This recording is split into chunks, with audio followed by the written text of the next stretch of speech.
जिस बारे में हम लोग पढ़ने वाले हैं उस कहानी का नाम है कर्मनासा की हार। कर्मनासा की हार के जो लेखक हैं उनका नाम है डॉक्टर शिव प्रसाद सिंह। कर्मनासा एक ऐसी नदी है जिसमें लोगों का मानना होता है कि जब भी कर्मनासा की नदी में बाढ़ आती है तो जिस गांव में ये बाढ़ आती है उस गांव का ये विनाश करके ही मानती है। लोगों का ये मानना है या अंधविश्वास है कि जब तक इस कर्मनासा की नदी लोगों का ये मानना है कि जब तक कर्मनासा की नदी में किसी भी व्यक्ति का बलि ना दिया जाए तब तक ये कर्मनासा का बाढ़ शांत नहीं होता।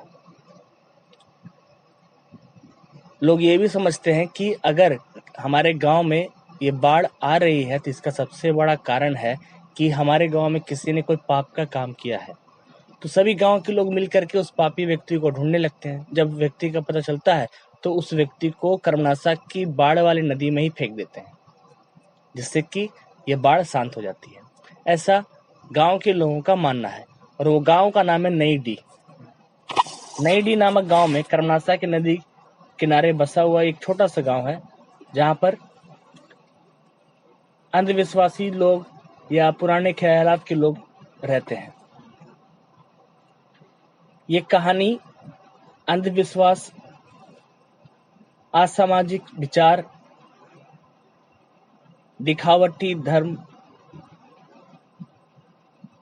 और एक अबला और असहाय नारी के प्रति हो रहे दुष्परिणाम के बारे में वर्णन किया गया है। कर्मनासा की हार में जो मुख्य पात्र हैं वो हैं भैरव पांडे, जिसके इर्द गिर्द सारी कहानियां रची गई है। भैरव पांडे का एक भाई है जिसका नाम है कुलदीप, और दूसरी जो पात्रिका है उनका नाम है फुलमत। फुलमत एक ऐसी महिला है जो विधवा भी है और विधवा होने के साथ साथ मल्लाह जाति की है, जो कि गांव में सबसे नीच जाति मानी जाती है। कहानी की शुरुआत इस प्रकार होती है कि भैरव पांडे एक अपाहिज व्यक्ति है जो अपने छोटे भाई कुलदीप को बेटे की तरह पाल पोस करके बड़ा करता है, क्योंकि बचपन में ही भैरव पांडे के माता पिता गुजर जाते हैं। तो भैरव पांडे ही घर का सारा बोझ अपने ऊपर लेता है और बिना शादी किए, बिना अपना घर बसाए कुलदीप को अपने बेटे की तरह पाल पोस करके बड़ा करता है।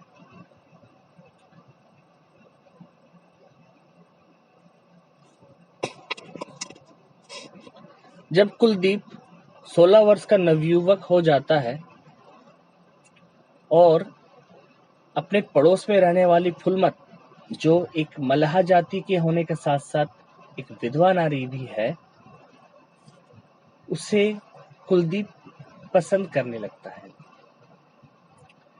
भैरव पांडे को अपने भाई कुलदीप पर और फुलमत पर थोड़ा शक तो था ही, परंतु इनका शक यकीन में तब बदल जाता है जब चांदनी रात में कर्मनासा के तट पर वे दोनों प्रेमाचार करते हुए पकड़े जाते हैं। भैरव पांडे को अपने छोटे भाई कुलदीप पर काफी गुस्सा आता है।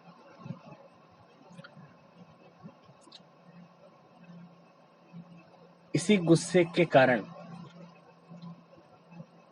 वो वहां पर कुलदीप को एक थप्पड़ जोर से गड़ देते हैं। बचपन से जिस भाई से माँ बाप का प्यार मिलता रहा कुलदीप को, आज उस भाई ने कुलदीप पर थप्पड़ लगाया, वो भी इस कारण से कि वो दोनों कर्मनासा की नदी के तट पर प्रेमाचार करते हुए पकड़े गए। ये बात कुलदीप को बहुत ही ज्यादा बुरी लगी। आज तक कभी भी उसके भाई ने उसे जोर से डांटा भी नहीं था। आज उसके भाई ने उसके गाल पे थप्पड़ लगाया है, ये उसका छोटा भाई कुलदीप सहन नहीं कर पाया, जिस कारण से कुलदीप अपने भाई भैरव पांडे को छोड़ करके गांव से बाहर चला जाता है। भैरव पांडे को लगता है कि उसका भाई नाराज होकर के कुछ दिनों के लिए गांव से बाहर चला गया है, लेकिन काफी समय बीत गए, 2 महीने, 3 महीने, 4 महीने, 5 महीने तक जब बीत गए तो भैरव पांडे परेशान होने लगे। हर जगह अपने छोटे भाई को ढूंढने लगे और वो यहाँ तक भी सोच लिए थे कि अगर उनका छोटा भाई मिल जाता है तो उनके हाथ पांव पकड़ करके वो उसे वापस घर बुला लेंगे। परंतु कुलदीप कहीं मिलता ही नहीं है, गांव छोड़ करके जैसे मानो चला ही गया। भैरव पांडे पहले भी अकेले थे, उन्होंने शादी भी नहीं की थी। कुलदीप को ही अपने बेटे की तरह पाल पोस कर बड़ा किए थे, कुलदीप ही उनके लिए सब कुछ था। पांव से अपाहिज व्यक्ति अपने आप को इतने दिन तक अपाहिज नहीं समझता था, क्योंकि कुलदीप जैसा भाई, कुलदीप जैसा बेटा उनके साथ खड़ा था। परंतु आज वो काफी अपाहिज महसूस कर रहे थे, क्योंकि सबसे अधिक चाह रखने वाले, प्रेम करने वाले कुलदीप उनके साथ नहीं था। वो सोच लिए थे कि कुलदीप अगर कहीं मिले तो उसके हाथ पांव जोड़ करके उसे घर वापस बुला लेंगे, लेकिन कहीं पर भी कुलदीप का कोई ठिकाना नहीं था। इतना कुछ होने के कुछ महीने के बाद ही कर्मनासा की नदी में अचानक बाढ़ आ जाती है। धीरे धीरे नदी का बहाव बढ़ने लगता है। लोग काफी डर जाते हैं, उन्हें समझ नहीं आता कि आज हुआ क्या है। फिर से कहीं ये कर्मनासा की बाढ़ हम लोगों की जान ना ले ले। लोग काफी परेशान हो जाते हैं। तभी उन्हें पता चलता है कि फुलमत जो विधवा है, उसने एक बच्चे को जन्म दिया है। ये बात मानो आग में जंगल की तरह फैल जाती है पूरे गांव में। लोग हक्का बक्का रह जाते हैं कि एक विधवा महिला के बच्चे कैसे हुए। सभी लोग परेशान होते हैं और कर्मनासा की नदी में आए हुए बाढ़ का मुख्य कारण वो फुलमत को समझते हैं और वो लोग ठान लेते हैं कि फुलमत को और उसके बच्चे को जिंदा उस कर्मनासा की बाढ़ में फेंक दिया जाएगा। सभी लोग, मुखिया, गांव के जितने भी लोग सदस्य हैं, औरत, महिला, बच्चे, पुरुष, सब गांव से निकलते हैं और कर्मनासा की नदी की तरफ आगे बढ़ते हैं और कुछ लोग फुलमत के घर तक पहुंचते हैं।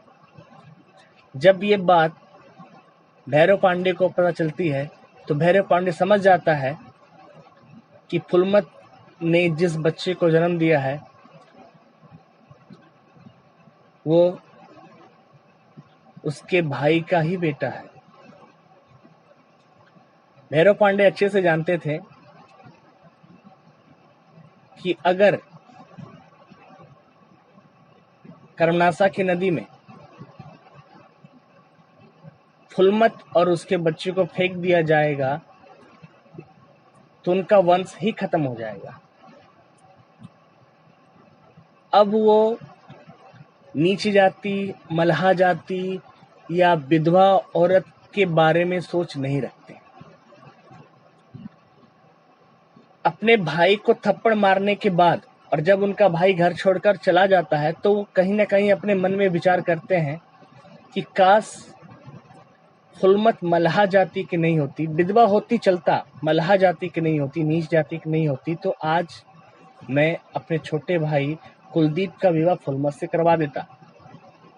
लेकिन फुलमत एक विधवा भी है, मल्हा जाति की भी है, नीच जाति की भी है, और हम लोग हैं भैरव पांडे पंडित।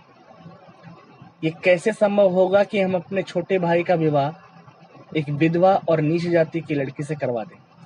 वो तब तक इसी द्वंद में थे कि ऐसा नहीं हो सकता। लेकिन जब उन्हें इस बात का पता चलता है कि उनकी बहू यानी कि कुलदीप की पत्नी और उनके पोते यानी कि कुलदीप के बेटे को जिंदा कर्मनासा की बाढ़ में फेंक दिया जाएगा, तब वो ये सब बात भूल जाते हैं कि फुलमत एक मल्लाह जाति की है और फुलमत एक विधवा नारी है। उन्हें लगता है कि उनका दायित्व और उनका कर्तव्य बस इतना ही है कि वो अपने बहू और अपने पोते की जान की रक्षा करें। वो उस वक्त उस स्थान पर पहुंच जाते हैं जहां पर फुलमत और उसके बच्चे को लोग मन बना बैठे थे कि कर्मनासा की नदी में फेंक देंगे। वहां उस सभी के भीड़ में वो अकेले बोलते हैं कि मैं जानता हूं कि फुलमत ने जिस बच्चे को जन्म दिया है उसका बाप कौन है। इतना कह करके वो बोलते हैं कि फुलमत मेरी बहू है और वो बच्चा मेरा पोता है, कुलदीप ने इससे विवाह किया है। सभी लोग भैरव पांडे की ओर देखने लगते हैं। उन्हें समझ नहीं आता कि भैरव पांडे ने ऐसी बात क्यों कही। तब वो बोलते हैं कि फुलमत को वो अपनी बहू मानते हैं और उनके हाथ में जो बच्चा है वो उनका पोता है। कोई भी उनके पोते और उनके बहू को हाथ नहीं लगाएगा, उनके जीते जी तो बिल्कुल नहीं। और इधर गांव के सभी लोग मन बना बैठे थे कि अगर फुलमत और उनके बच्चे को नदी में नहीं फेंका जाएगा तो इसके कारण पूरे गांव के लोग मारे जाएंगे। गांव वाले के मन में डर यही था कि फुलमत ने पाप किया है, पापीन है वो, बच्चे के साथ साथ इसको भी फेंका जाएगा। और इधर भैरव पांडे मन बना बैठे थे कि ये पापीन नहीं है, ये मेरी बहू है। अगर किसी की बहू बच्चे को जन्म देती है तो पापीन कैसे हो सकती है। मैं इसे अपना बहू मानता हूँ और इस बच्चे को मैं अपना पोता, कैसे ये पापीन हुई। वो अपने जिद में। मुखिया बोलता है कि चाहे कुछ भी हो ये पापीन है और इसे हम लोग नदी में कर्मनासा की बाढ़ फेंकेंगे। तो भैरव पांडे नाराज होकर के बोलते हैं कि अगर मैं पाप गिनाना शुरू करूं ना तो ये कर्मनासा की बाढ़ की नदी पूरे लाश से भर जाएगी। इस गांव में इतने पापीन हैं, गांव में इतने पापी लोग हैं, तो मुझे आप पाप और पुण्य के बारे में मत बताइए। भैरव पांडे एक हाथ में उस छोटे से बच्चे को अपने कंधे से चिपका लेते हैं और दूसरे हाथ से डंटे के सहारे खड़े रहते हैं और फुलमत को अपनी तरफ बुला लेते हैं। उसके बाद वो कहते हैं कि हम लोगों के गांव की सोच कितनी गंदी है। अंधविश्वास और पुराने विचार के कारण हम लोग ये नहीं समझ पा रहे हैं कि ये कर्मनासा की जो बाढ़ है, या कर्मनासा की जो नदी में जो बाढ़ आ रहा है, इसका मुख्य कारण किसी के पाप करने से नहीं हो रहा। अगर हम सब मिल करके नदी के बाढ़ को रोकने का कोई प्रबंध करें, बांध बनाए, तो जरूर ये बाढ़ खत्म हो जाएगा और हम सभी बच सकते हैं। एक दूध मुए बच्चे और एक अबला नारी की जान लेकर कर्मनासा की बाढ़ शांत होने वाली नहीं है। ये हम लोगों का अंधविश्वास है और घटिया सोच है जो हम लोग सोच रहे हैं कि कर्मनासा की नदी किसी महिला और दूध में बच्चे को जान लेकर के शांत होगी। मेरे जीते जी तो ये होने नहीं दूंगा मैं। ऐसा कह करके वो सभी गांव वाले को हैरान कर देते हैं। और उस गांव में शायद पहली बार ऐसा हुआ होगा कि कर्मनासा की नदी बिना किसी के जान लिए शांत हो गई। ये गांव में पहली बार हुआ था कि कर्मनासा की नदी बिना किसी व्यक्ति के जान लिए ही शांत हो गई। गांव के लोग तो और भी हैरान हो गए कि आज ऐसा हुआ कैसे चमत्कार। तब जाकर के लोगों ने सोचा कि भैरव पांडे कहीं ना कहीं सच बोल रहा है। ये जो अंधविश्वास हमारे अंदर में फैला हुआ है कि किसी को जान लेने के बाद ही कर्मनासा की नदी का बाढ़ पानी शांत होगा, ये बिल्कुल गलत है। कर्मनासा की नदी आज बिना जान लिए ही शांत हो गई। इसी कारण से डॉक्टर शिव प्रसाद सिंह ने कर्मनासा की हार कहा है, क्योंकि कर्मनासा आज हार गई भैरव पांडे से, अच्छे विचारों से, और जीत हुई तो सही सोच और सही समाज की, और हार गए पुराने रीति रिवाज, अंधविश्वास, पुराने दिखावटी सोच और वो कर्मनाशा की नदी। इसीलिए डॉक्टर से